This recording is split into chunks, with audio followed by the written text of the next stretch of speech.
गुरुवार को सीबीएसई 12वीं के छात्रों और अभिभावकों के साथ हो रही वर्चुअली बैठक में अचानक प्रधानमंत्री नरेंद्र मोदी शामिल हुए।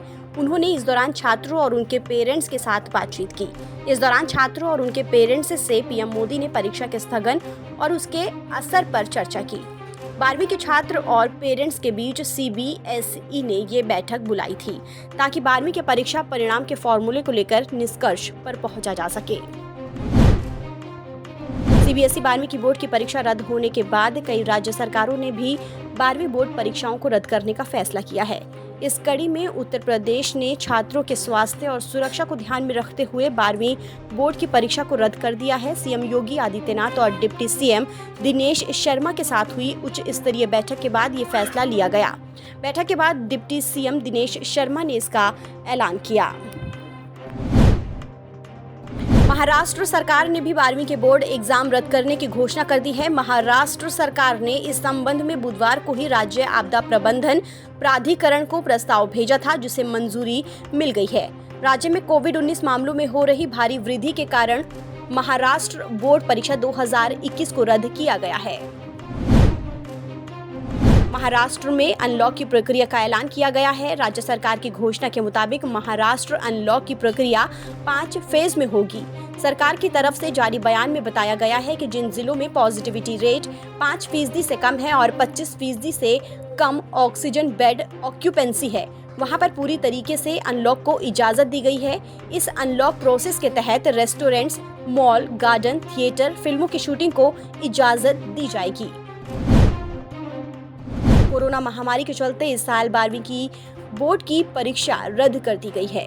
वहीं सुप्रीम कोर्ट ने भी फैसले पर संतोष जाहिर किया है, लेकिन पीठ ने कहा कि याचिका का निपटारा तब तक नहीं किया जा सकता जब तक केंद्र एक स्पष्ट मूल्यांकन नीति पेश नहीं करता।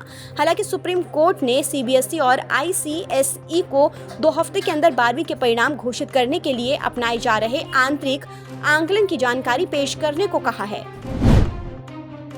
कोरोना की दूसरी लहर के चलते काफी संख्या में लोग बेरोजगार हुए हैं। कांग्रेस नेता और केरल के वायनाड से सांसद राहुल गांधी ने बढ़ी हुई बेरोजगारी को लेकर केंद्र सरकार पर हल्ला बोला है। राहुल ने इसके लिए मोदी सरकार से सवाल भी पूछा है। उन्होंने गुरुवार को ट्वीट करते हुए कहा कि अब की बार करोड़ों बेरोजगार, कौन जिम्मेदार? सिर्फ और सिर्फ मोदी सरकार। कांग्रेस महासचिव प्रियंका गांधी ने वैक्सीन को लेकर मोदी सरकार पर सीधा हमला बोला है। उन्होंने सरकार के उस दावे पर सवाल उठाए हैं जिसमें कहा गया है कि जून में 12 करोड़ वैक्सीन आएगी। प्रियंका गांधी ने सरकार से सवाल किया कि क्या दोनों कंपनियों की उत्पादकता में 40% का इजाफा हो गया है। इसके अलावा उन्होंने सरकार से वैक्सीन बजट के 35,000 करोड़ रुपए पर भी सवाल किया है।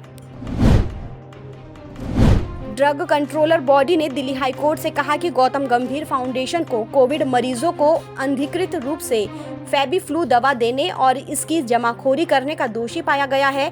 अदालत को बताया कि विधायक प्रवीण कुमार को भी ड्रग्स एंड कॉस्मेटिक्स कानून के तहत ऐसे ही अपराधों में दोषी पाया गया है। कोर्ट ने ड्रग कंट्रोलर से 6 हफ्तों के भीतर इन मामलों की प्रगति पर स्थिति रिपोर्ट दाखिल करने का निर्देश दिया है।